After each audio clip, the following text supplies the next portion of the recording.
Hey everyone, it's Ivory, and thank you so much for watching Astral Ivory. Today I am super excited because we have amazing light language channeler and medium Linda Lee Hack with us today, and she's going to be telling us all about light language, her book, The Channeling of September 11, 2001, and also a book she's featured in called The Real Us and We're Not Crazy by Thea Williams Scalco. And of course, we will be channeling Erik, and he will be giving us his 2 cents on anxiety. We're excited. Let's go ahead and get started. Hey, Linda, how are you today? I'm good. Thank you for having me, Gail. I really appreciate it. You're welcome. It's a pleasure to have you. And so today I actually wanted to see if we could start off telling the audience a bit about yourself and also what exactly is light language.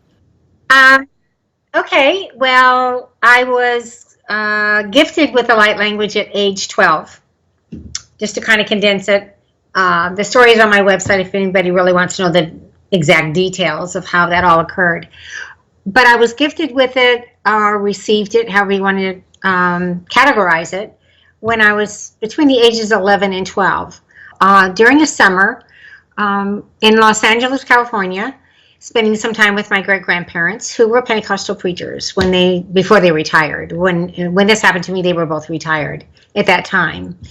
I didn't know why I received it. I didn't know what I was supposed to do with it. When I finished my summer with them, I went home. My parents didn't follow any kind of basic religion. They were kind of like on again, off again religion. When they wanted things to go good in their lives, they went to church. And when things got really, really good in their lives, they stopped going to church. That kind of stuff. So they didn't really know about it. I don't know whether or not my grandmother ever told my mom, which my mother was her granddaughter. And my mother never asked. She never discussed it with me, and I didn't discuss it with her. So I have to say that I've used it during those years, more so when I was older, raising a family and having young folks and going through my own crisis in life. I used it as a form of praying because, like for instance, anxiety, I connect that with anxiety. If a person's going through an anxiety, they just want this to stop. They don't understand why it's happening to them. This is where light language comes in, really, because when you say your prayers in light language, your soul is asking for something your mind cannot conceive and understand how to ask for that help. And that's one of the blessings of the light language. So I would use it, and I was drawn to use that during crisis in my life. And I didn't understand it. I really didn't know why, but that's when I would use it. And light language is multi-level. I didn't even realize this. Allison, explained this to me at one time. It's multi-level. It comes in layers. Your ears only hear that top layer of the vibrations of the words that I am creating through the use of my vessel, but it doesn't come just on that, like you and I speak right now, and there's no hidden messages behind that. That's not how light language works. Light language comes in different levels, and the soul knows, okay, what it needs to tap into in those levels, depending on where you are or where the individual is on their path. And that's why whenever I do use the light language in my sessions, I always channel light language for the client. And I always advise them to listen to it. And generally, the angels or guides, whoever's coming through me, will tell me how many days to refer to. I've had them tell me 15 days. I've had them tell me 21 days. That they want you to consistently listen to the light language over and over again for that amount of time. At least once a day. You can listen for as long as you want. If you happen to have a recording from me, or any of your listeners already have a recording from me, they don't necessarily need to contact me again for another one. They can go back and they can listen to that same recording, setting new intentions for what it is that they need to receive at that time, or what they're seeking, or what their soul path is ready to receive at that time. It's kind of reminds me of the Bible. When I was younger and I was going through strife, I used to just sit down and grab the Bible and just open it up and close my eyes, run my finger down, and put my finger and stop it somewhere. And then I'd read wherever it stopped. And it always seemed as though whatever I read touched whatever it was I was going through. And that's kind of how the light language works too. And so you could go back to that same exact verse in the Bible years later under different circumstances, read the same verse but receive something different from it, depending on what your needs are. Yeah, I totally agree. Actually, the one you had given me last time, I love. Even though, well, I'm not going to tell everybody what that was for, but, for me, the lullaby that you gave, I mean, it just brought me to tears. It just made me so emotional. And then whenever at night I felt like I needed something else, I would put out a different intention, and then I would listen to it, and I would just feel just soothed, and any anxiety that I had would just slowly go away, and I could actually just sleep, and so it was just so healing. And that's wonderful. Yeah. And that's what it is. It's healing. It's setting your intention. The voices are going kind of crazy. Okay, I think we're back. We're good. Yeah. Okay. All right, good. You can never share Skype anymore. Next time I'll do Zoom, like you suggested. I know. So, yeah, and I'm going to be adding some more tapes to some more recordings to my website.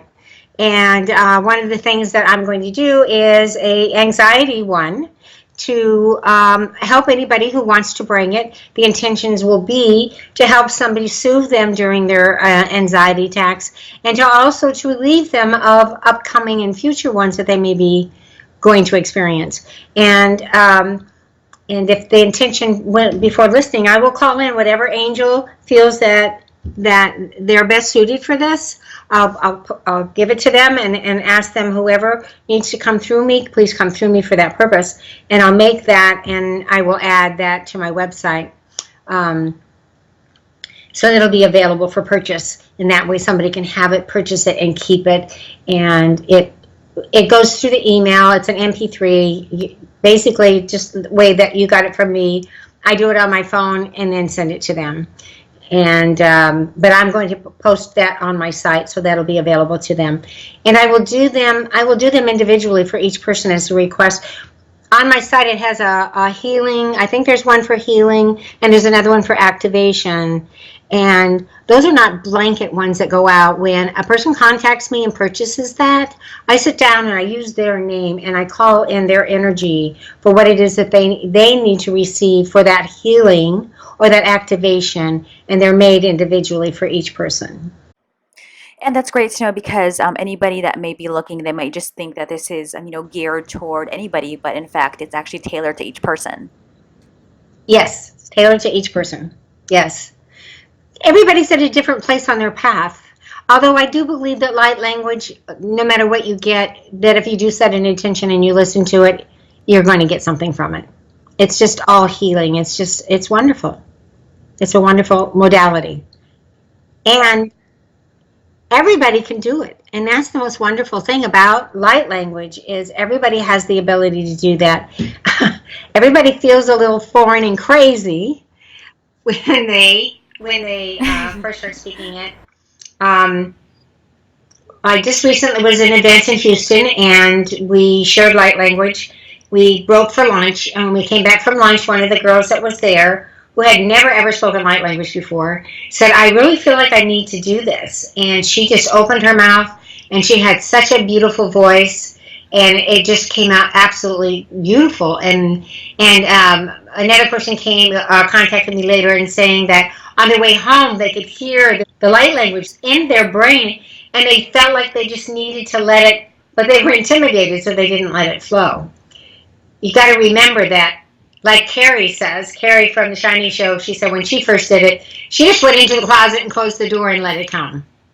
Because people feel like they're being silly. Well, Carrie's very good as well. I actually went to the Shiny event in LA. I think you're talking about the Shiny event in Houston. Uh-huh. I guess for me, because it's not really something I do, I think my issue would be trusting myself and, the doubts, that are going through my head. And so, I guess the thing is, I don't necessarily, I don't think that the term right, I don't think that me worrying about the right thing would be the right way to put it, just because it's more about feeling. There is no right and there is no wrong. It just flows. Yeah. It flows. Yeah. Yeah, that's how chanting is for me. Makes me feel better and I can center myself and but yeah, I'm gonna try that one day.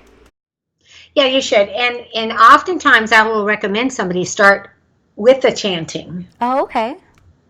and then just let it flow. And just remember, you're all alone. So who are you going to embarrass, right? There's nobody there for you to be embarrassed about. You're right. Nobody's listening. I can go in my closet too.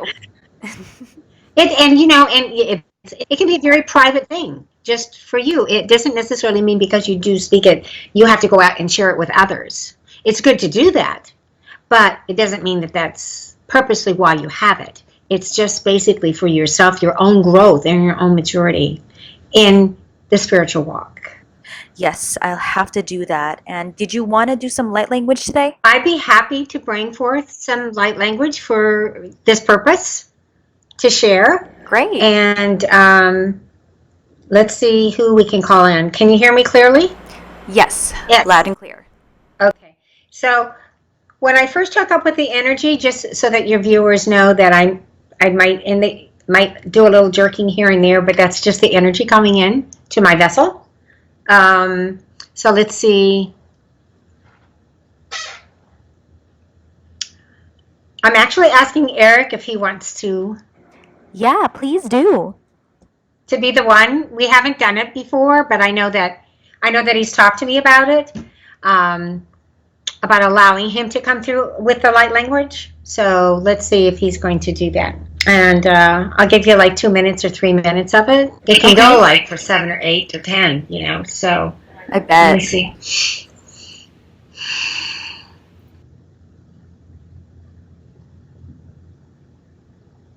Egalipiki lam elebigala mugari ham baila habali hisuko shama mankaila la istala Behika malahu siki abala hi antu usha Bahalne mihile eya koa inti alama ambai Medi hambo oka Ekaila makudi ambalahi sakala makudi me lam mai o Makiasi kama lebukuti ala mehe ala maaya okoa epi ka lai usam amoviana mendala ala hoko opai niman ala kila abu idea saman himinishi Pedi ampai ko beki sakala bakade ambala bakuti Mekala me ane ibukuti anala bahai o usa Mena malaya au kawaya la makidi diasam la shine movisha abayo tiama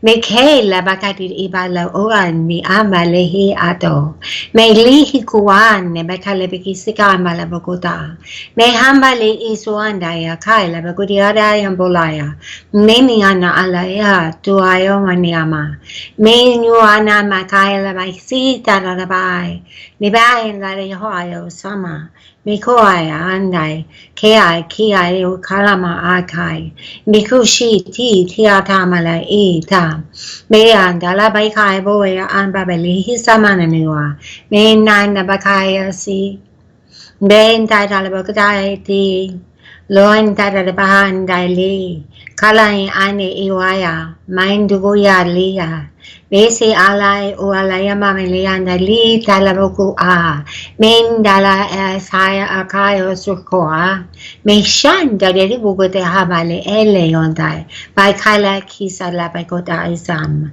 Niyam baila etayoa Kala makayo sukawari di asha Lahambe eleoanda e bukia si In pinky to go sham papaya dian didi.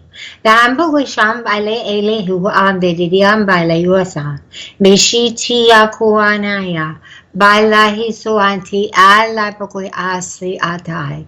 In pianta de di shan pakato osha me lihito atare bakai. In tia lamak isa ne mubishan la may la atai lukaya mimianda leo. Leo and Dala. You are frozen. Okay, you're back. I got most of it. I'm a little bit cut off at the end, but I got the majority of it. It was beautiful. Oh, good, good, good. It was very calming. Yes. And some of the words I got from it was, he was expressing how proud he is of everybody, that they're continuing on their own personal path, going in their own personal direction, how important it is for each one of us to discern our own truth and not claim somebody else's truth. That was very, very important, that we follow our own heart and our own discernment, that we all have the ability to know truth and to be suspicious of something that is untrue. Follow your own path, follow your own direction.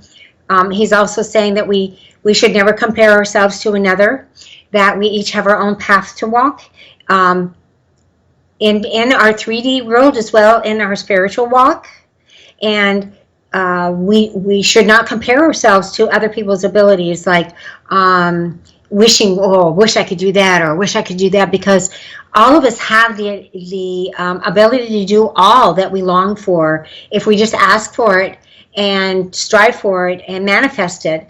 There is no ability that is not out there. And he's mentioning the nine gifts of the Holy Spirit, and in speaking in tongue is one of them. Speaking in a language, I can't remember exactly how it's worded, but in the Bible it speaks of all nine of them. Some of it is interpretation, it's healing, it's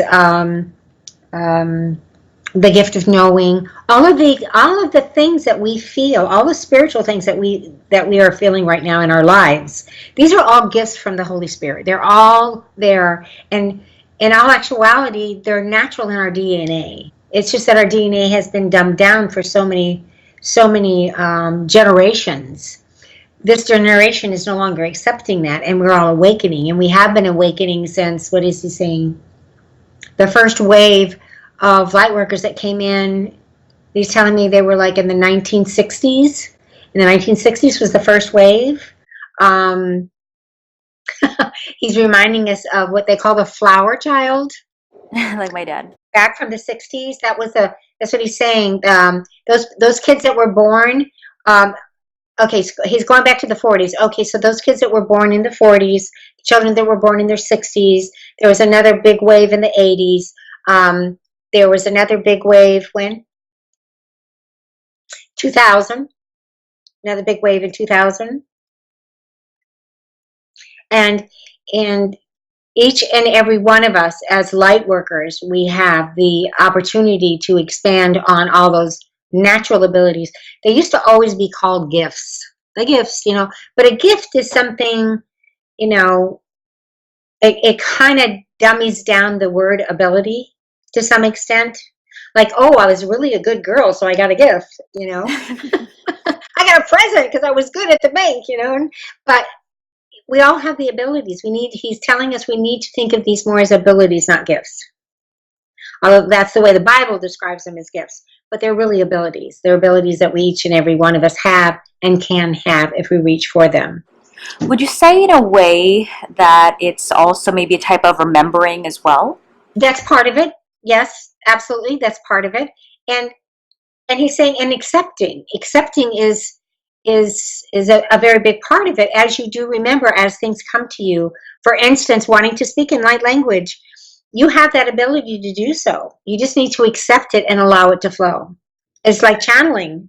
You have to accept it to allow it to flow. I remember first time I actually consciously knew that I was channeling a spirit.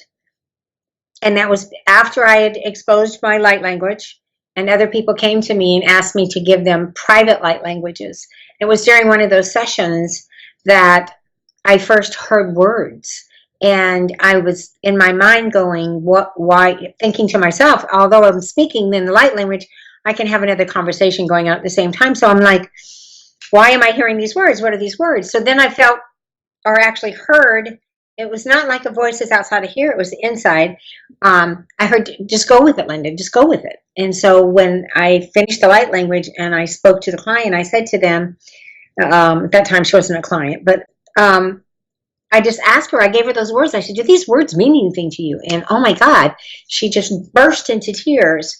and explained to me what those words meant to her. And that's when I realized that I was channeling spirit, because it was from her deceased loved one that used those words with her.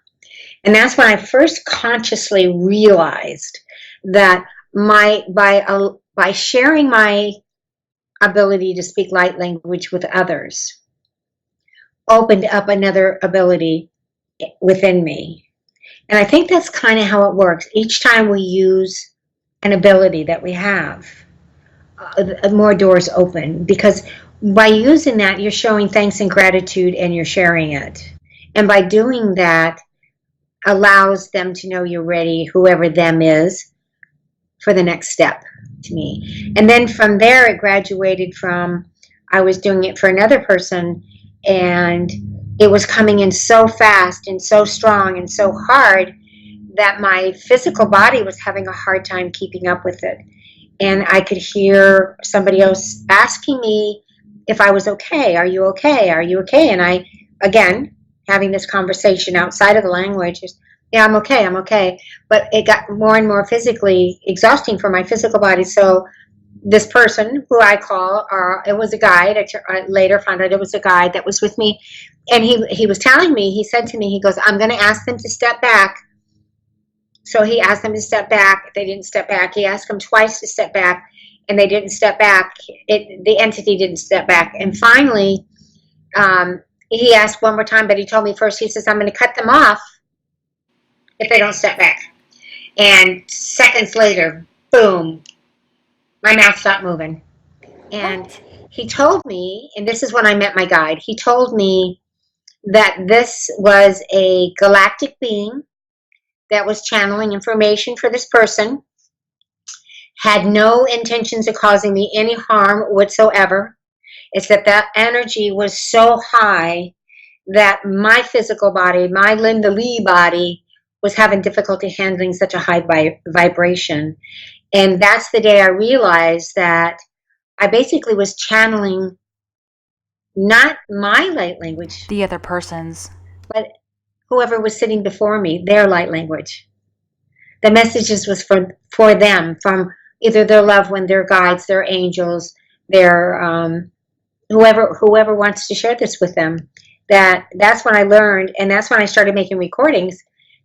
And then I go back and listen to the recordings. It was like, oh my God, every single one of them are different. That's amazing. Amazing, yeah. Earlier, something I wanted to go back to, you mentioned something about our DNA being dumbed down. And so I was actually wondering, is this where DNA activation comes in? I actually saw that on your site as well. Yes, yes. It's to help, from what I understand, okay, it is to help renew that natural DNA that is within us, within our physical body. Renew it. And I don't know, I guess the best way that I can explain it, and I'm asking Erik to help me. He says it's kind of like a spark plug. The way he's explaining it's a very simple way of stating a very complex thing. It's a very complex. He says it's extremely, yeah. He says it's extremely complex, and most people wouldn't understand it. So the simple way is to think of it as the light language is a spark plug that's going to get your engine going. Okay, I like that. And let's say someone's having their own spiritual awakening. Would that be similar to DNA activation, or would that be different? That's their own. They're basically activating themselves, which we can do. We definitely can do, and they're awakening on their own. You know, they're being their DNA is being repaired. A lot of them, their guides are repairing them. ET entities who want to work with you or are working with you also can do the repair work and help people out. It doesn't have to just be Linda Lee's light language. There's many different modalities that can help you out in this way, and a lot of it is your own spiritual awakening to your abilities, like with mine. You know, I don't know that day when I was 11 or 12 years old, when I was filled with the Holy Spirit, I was laying down on the floor, came back. Freezing again.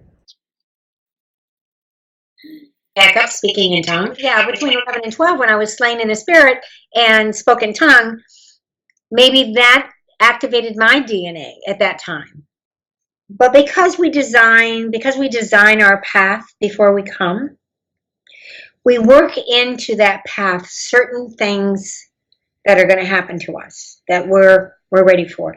We also plan like interception places. Like, you're supposed to meet this person in your life at this particular time, and you're going to do this at this particular time. And oftentimes we work into that, the type of people that are going to come into our lives that are going to help us on our own journey and on our own spiritual path.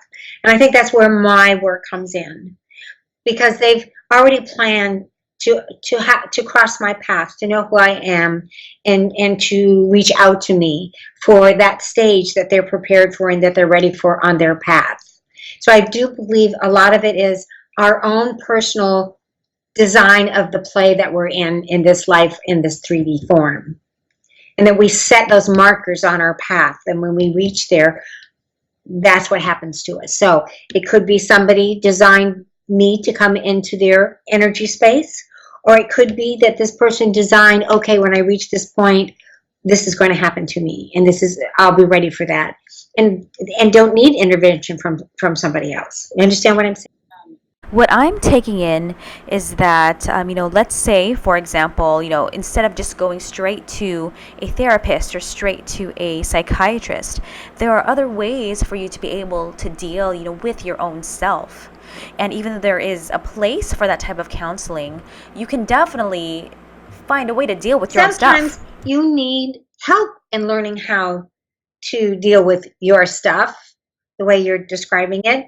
And that's why so many people are gifted with the ability to counsel others. And in a lot of ways, what I do with my mediumship, I end up counseling a lot of people, because people come to you when they're going through some type of strife, and that's like a counseling. It's like counseling, but that's, again, different people are gifted with different modalities, or I should say abilities, different abilities that way, because it's just like there is as many different nationalities there are in the world.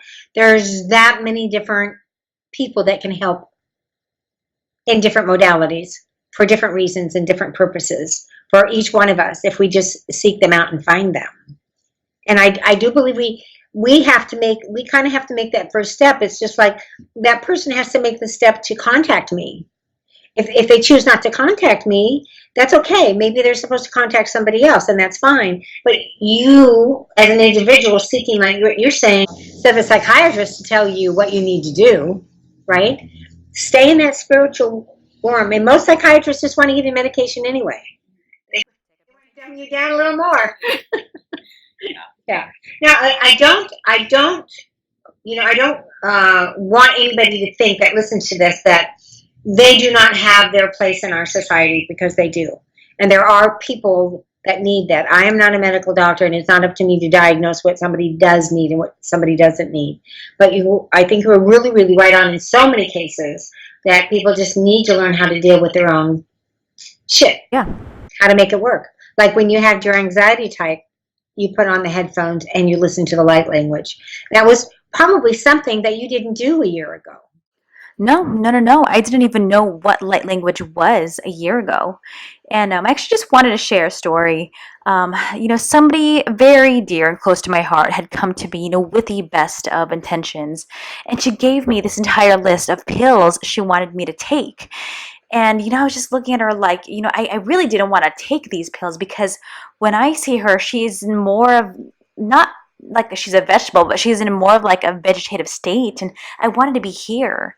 And so, for me, just listening to binaural beats and meditating, at the time, that helped me want to do inner work. And I think that's the same thing that light language does as well. You want to do that, but like I'm saying, and it's almost like a disclaimer, so I don't have anybody coming back at me. There are reasons and places for this type of modality in the field of psychiatry, and if a person needs that kind of care, God bless them. I want them to find it, and I want them to have it, and I'm so glad that there is somebody there that can help them. Yes, I agree. And I think even Eric, please correct me if I'm wrong, back in the day either saw maybe a psychiatrist or therapist. I'm not sure. Um, Therapist. He's telling me therapists. Yes. Okay. I'm asking him, was there a psychiatrist too?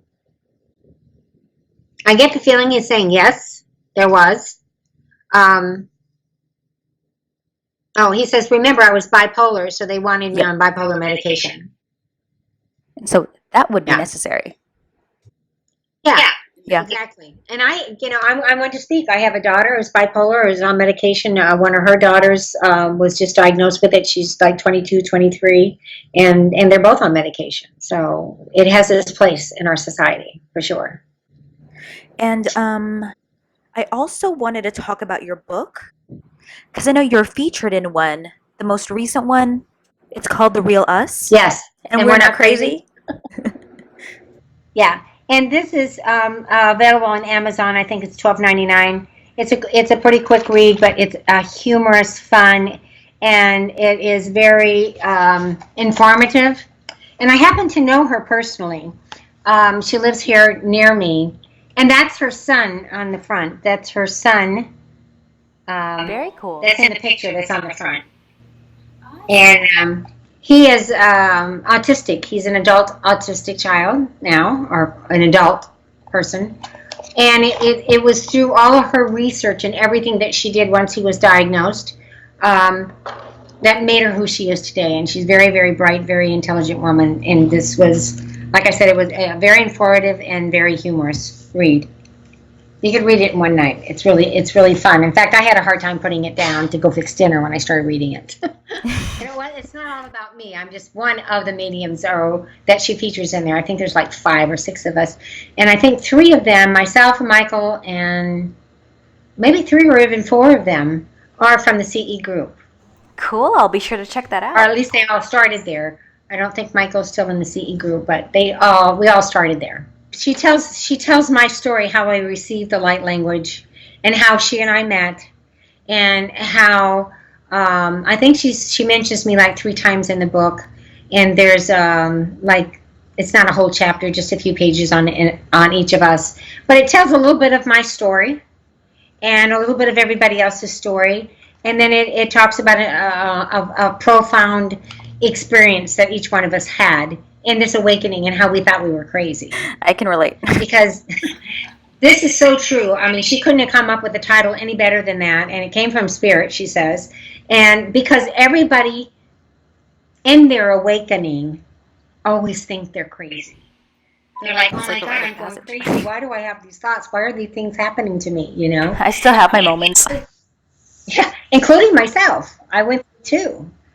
And my other book, soft cover, I don't know where it is, but this is the hardcover book. The Channeling of September 11, 2001 by Linda L. Hack. Yes. And what this is what happened to me, and this was a form of channeling at the time. I didn't understand what was going on, but right after the events of September 11th, my husband and I and a friend were sitting in our living room and watching the news. Of course, you know, nobody turned their TV off for days and days and days and days and days. And we were watching the coverage. And we had just kind of moved into this house and we were getting ready. We were going to remodel the house before we had all of our furniture in the house. But I just had like patio furniture is what we were sitting in. And there happened to be a paper and a pencil laying on a table in front of me. And all of a sudden, I kept getting pushed to pick up the paper and the pencil. I just kept getting pushed to pick up the paper and the pencil. And I'm like, why do I want to pick up this paper and pencil? And I argued with myself about it. And finally, I gave in. And my husband and Suzanne were sitting on the other side of the room from where I was. And I just picked up the paper and the pencil and just started making slash marks on the page with the pencil. And then my other hand just started turning the paper, turning, and while I'm doing this. And I had no idea why I was doing this, where it was coming from, you know, or what its purpose was. I'm going to find that first drawing here. But this was the first drawing that I did in the book. I mean, that is now in the book. I don't know if you can see it. Wow. What creature is that? Does it stand for something? Does it have a meaning? It's like it's more to Memphis. What is the word? What is it called when a caterpillar turns into a butterfly? Metamorphosis? Yes, that's kind of like what it is, because what it has like an angel's wing on one side, and then this arm here with looks and appears like some kind of claws or something. It's got 1, 2, 3, 4 fingers on it. And in the belly button, right where the belly button is, some kind of a diagram, and then it's got these 4 horns or whatever you want to call them on top of its head, and you can see eyes, you can see a mouth. It clearly is some kind of a creature. I mean, there's just no doubt that it's some kind of a creature. And that was the very first one that I did, and it scared me. That scared me too. Yeah, I went on that night. That happened about 6 o'clock at night, and before morning, I had 4 more drawn. Oh my gosh. 4 more sketches drawn. And this went on, and I ended up, by March, that was in September, and by March, I had about 350 different drawings. That's a lot. Oh my gosh. Yeah. Mind you, I'd never drawn anything in my life. I was just going to ask you that. Yeah.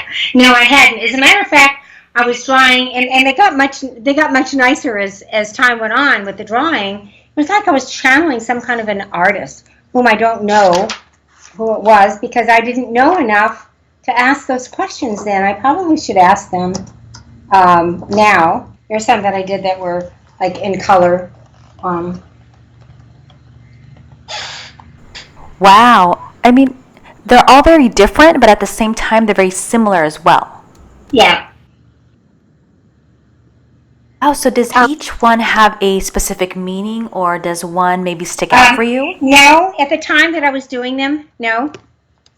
I just was doing them, and each time I would get an urge to pick up the paper and pencil, and then just start drawing. And I never knew what it was going to be, and I never knew when they were done. I mean, it wasn't like they decided when I was done. They decided when I started putting color in, they decided what color I was going to use. So that was probably the first real channeling that I ever did, was channeling this book. And a friend of mine lived down the street, and she said she was a psychic. So I called her, and I told her what I was doing. So she said, okay, bring me two. She said, bring me the very last one that you did and the very first one you did. She goes, and I don't want to see either one of them. And so I took them to her, and she said, lay them down on the chair. So I laid them down on the chair. She put her one hand on each one hand on each drawing, and they were upside down. And then she looked at me, and she goes, what I want you to do is I want you to stop drawing for 3 months, and then go back in 3 months and see if you can draw again. I went back in 3 months, and I couldn't draw. What? And I tried off and on through the years to do it again, and there's nothing there. So it was almost like it was meant to be for that specific time period. And I think it had a lot to do with me trying to process everything that was happening with that event. And you've heard of stress drawing to other people. I didn't at the time, but I've investigated a little bit. A lot of people will say that that's a way for your psyche to adjust to what's happening in such a profound way that's shocked your system, basically. It just shocked you.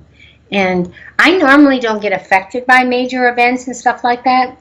So this must have been the way that I handled it. And then maybe by March it had calmed itself down and I was okay with it. But in the meantime, my husband and I were like, what are we going to do with all these pictures? And my husband kept saying, well, they're not meant just for you. So that's where we came and we had the book made. That's just, this first one here that I showed you is just one that I did through the internet, put the pictures and stuff on it. But we actually had a small print one. I don't have one handy. We have a small paperback one. And we are discussing changing the cover on it, because this cover is really kind of scary looking. I mean, it does look a bit on the scary side, but I mean, that's what you got, you know? The ironic thing about that is there was a photographer. Let me see where he is. A photographer that took a picture. He and his wife lived across the street from everything that was happening, and he quickly ran up on the roof and started taking of the building that they lived in, or a building near where they lived, and quickly started taking pictures. And that picture surfaced after that picture was drawn. Let's be closer here. And that's why I chose it to be on the face, because this is the picture, and probably everybody has seen the picture. Whoa, that's really similar. Even that triangle thing. Yeah, and that's kind of like what this is. And I remember my husband and I were driving in the car from our camp going back to our house, and I just started drawing this picture, and then about a week and a half or 2 weeks later, this picture started coming up. So I think his name is Mark Phillips. I'm pretty sure it's Mark Phillips. It's in the story in the front of the book. So I had to contact him. It took me a while to find him. Sorry. That's okay. Tremors. But I wrote him a letter and I sent him a copy of my drawing and asked him if I could use his photograph in my book. Cool. And got permission to use his photograph in my book. But David and I are talking, my husband and I are talking about finding, reordering the books and changing the cover on the books, soften it up a little bit. What do you think that is? What do you think that particular being is? Is there information that being is trying to give? To be honest with you, I really don't know. As far as the image and the smoke goes, you have to think that it, because of the image that it is, you have to think it's coming from the dark somewhere, somehow. But my instinct tells me that it's more like expressing what a horrific situation is more than anything. Not that a devil did this to us, not that kind of a thing, but that this was a devilish act to do. Because we equate the word devil with bad things. I mean, that's what we've been taught throughout history in religion. And anybody that's on their spiritual walk now realize that there really isn't a devil. There is no devil. So, but we equate bad things with devilish things, and that's kind of like what I got from that. And why I drew it, I don't know, other than a way, and I didn't realize it at the time. Looking back, I do, but looking back now, I didn't realize at the time that it was almost like a confirmation that this ability to draw these things is coming from something beyond myself. Right? Or it could be also, if you want to look at it for, at a more of a Class A personality would look at it and they would say, well, you obviously saw that image in the smoke when it was being televised, even though it hadn't been pointed out. But obviously, we were watching these buildings going up in smoke. We were watching all of that. And that subconsciously I may have picked that up, that I saw it as well. And that's how I was able to draw it. I mean, do you feel like it was more from your subconscious, or do you feel like you were more channeling the information? Looking back, it was definitely channeling that information. Okay. It was channeling from where I don't know, but it was definitely channeling through me or of me or from me. Like we spoke earlier, it could have been just my way of handling the whole event and the tragedy that it was. But when you really stop and think about it, and if you want to put it all in the proper perspective, yes, we were attacked. However it all came about, we were attacked. We lost, people from all over the world in that attack. But we have worlds out there, we have countries out there that are going through this every day of their life. And nothing has changed since 2001. That's sad. That's heartbreaking. Yes, definitely. And especially for people in developing countries and war-torn countries, this can be a reality that they face every day. And so, yes, it's very, very unfortunate, very sad. And, with your book, it can help bring people together instead of Separating us, right? And I think that's what the internet is doing, and that's, the Bible even speaks about there being a web someday. They speak about a web. Well, this is it. The internet is the web that will bring all peoples together. Now we just need to get all the love going throughout the world in order to accomplish. And I know that at my age, I'm 69. At my age, I'm not going to be here in this vessel to see that happen, but I know I'll be in another vessel and come back and enjoy that, because it is going to happen. It is going to happen. with the work you do with your channeling and your light language, that helps spread love alone.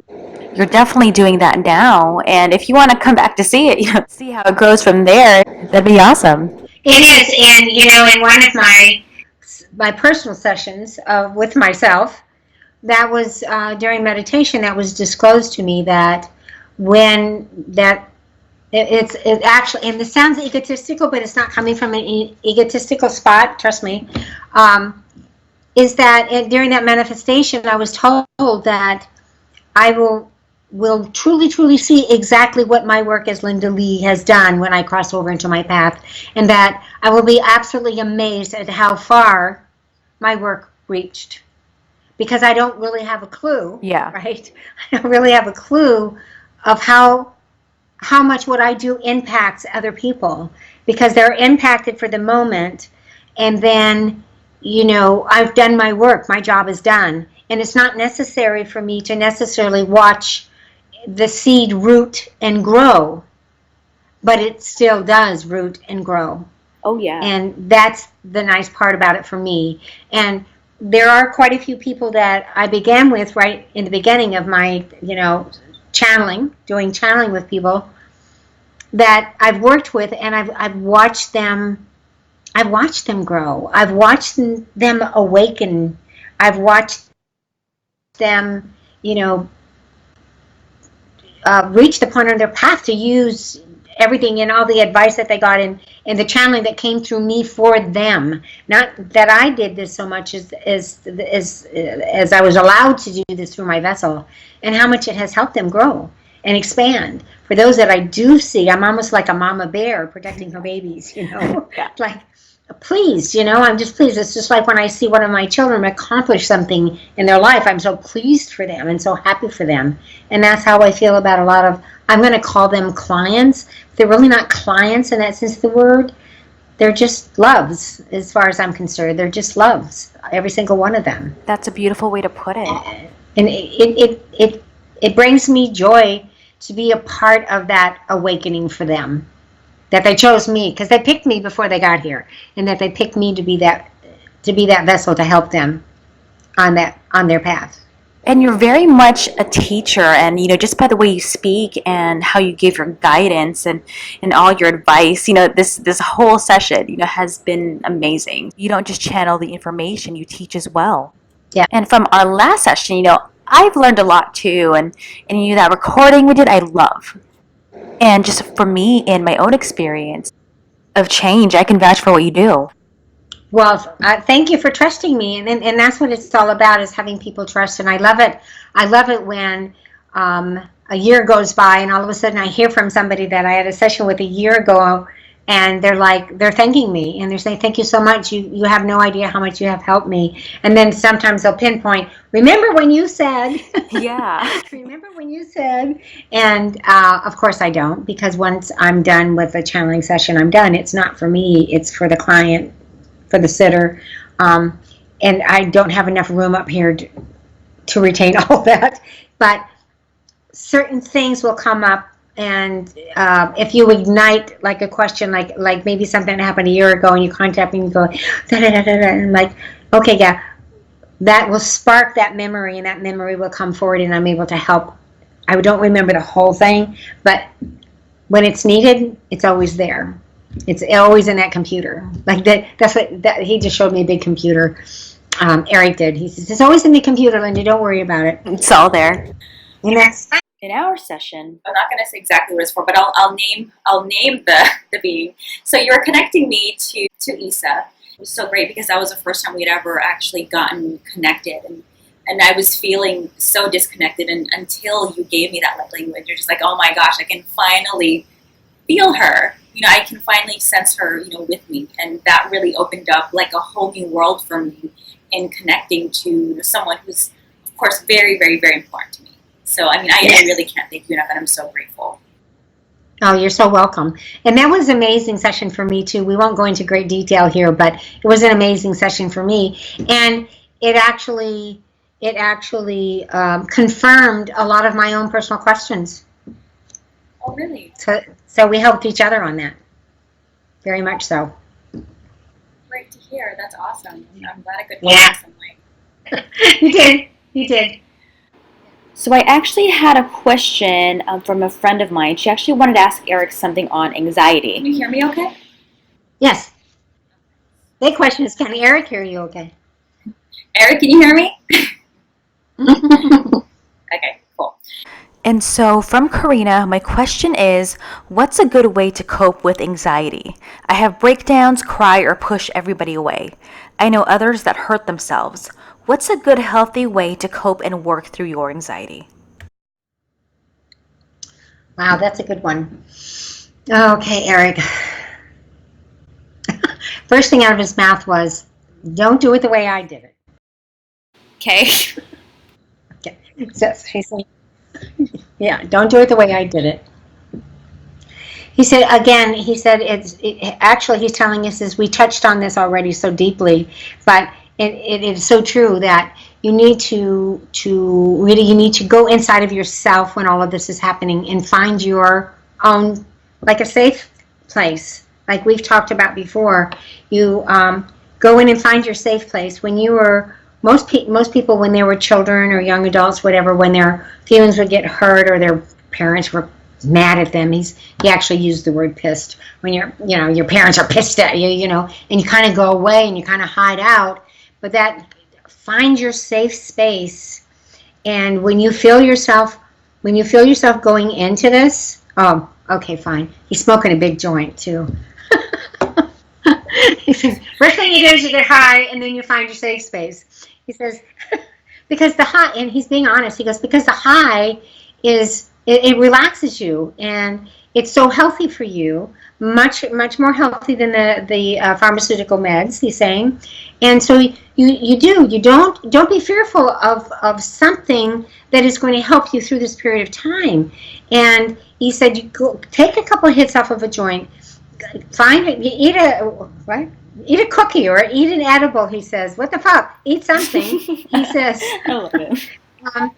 and then he says, find your safe space, get into your safe space. And he's telling me to tell her, take your tears to your safe space.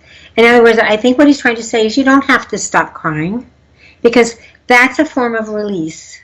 That's a form of, that's a way of relieving stress when we cry. And there's nothing wrong with crying. But try to find that place, try to find that safe place, and go into that place. And he goes, a good thing to do in your meditation too. Meditation, he says, helps so much with people who have anxiety, and they don't take it seriously enough, that how much it can benefit them to get onto, and he says, I will use this word, ritual. He says, he says, think about every morning when you get up in the morning, what do? You get up, you brush your hair, you wash your face, you brush your teeth. Go meditate, even if it's for 5 minutes. Make that part of the ritual. Before you go to bed, go 10 minutes early, put your headphones on, meditate, make that part of the ritual. But he said going to your safe space, and I believe in the safe space because I use it all the time, and go to your safe space. Remember what was in that safe space. Mine was, one of my safe spaces was underneath a willow tree.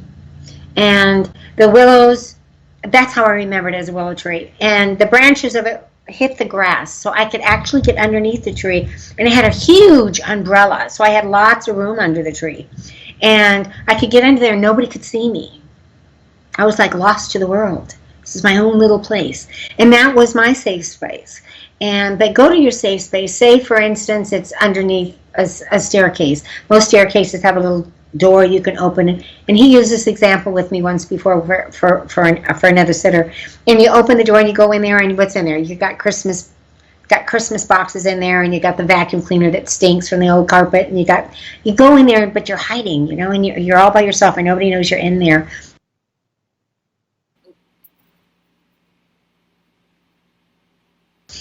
When you're in a safe place, but in a room with you. Sorry, Lydia, you froze for a bit. So we were on the stinky vacuum cleaner. Okay. So yeah, and basically what he's trying to say is, remember when you go to that place in your mind, remember what was around you. Try to think about the smells that were in that place. And each package that was in there, or box, or whatever it was the carpet clean? Was it dirty? Were there, spiders in there? Was there dust in there? Or was your mom a spotless mom and everything was perfect? But that's where you want to take your mind when you're going into that stressful place. You want to take it to some place that you feel comfortable in. And then each time you go to that place, he says, bring something new to that place. And he always uses a rose for some reason when he explains this. Shows me a red rose. Bring the red rose with you and lay it across that stinky vacuum cleaner. And then the next time you go, because you feel your stress coming on, your anxiety is coming on, and suddenly you can't breathe, and all of those things are happening to you, go back to that place. Just keep going back to that place where peace is, where all that outside stuff is no longer there, because it's just you and your safe space. And if you train yourself to do this, slowly you're going to find out that your anxiety attacks are getting further and further apart. And then they're going to start getting less intense. And then you're going to find out that you're able to get over them much quicker, to the point that eventually they may just decide to go somewhere else. Well, how would you do that? Like, let's say, because I get stressed out at work, and so if I'm like really stressed out about something, do you maybe suggest taking a second and then maybe going on a quick break and then just going to that place maybe in your head, and then you do like a quick meditation and then just gather yourself and then go back? You know what he's showing me when you say that? He's showing me a bathroom stall. Oh, actually, that's a great idea. I've actually done that before. Yeah, that's what he's saying. He's showing, everybody has a right to go use the John, is what he's saying. Go to the John, go sit down on that pot, and go to your safe space. And he says, and don't forget to breathe. He says that's another thing. There's two other techniques that really, really work, and that's tapping. And if Gail doesn't know anything about tapping, I would suggest she looks it up on the internet. There's lots and lots of videos about tapping. You're tapping on your body, your meridians, and those help. And get into that, get used to doing that, and breathing techniques also. Breathing techniques are very, very important for getting you into a good place, in a good space, and trusting in yourself. I've tried counting backwards to relax. Oop, freezing. Let's see what else he has to say.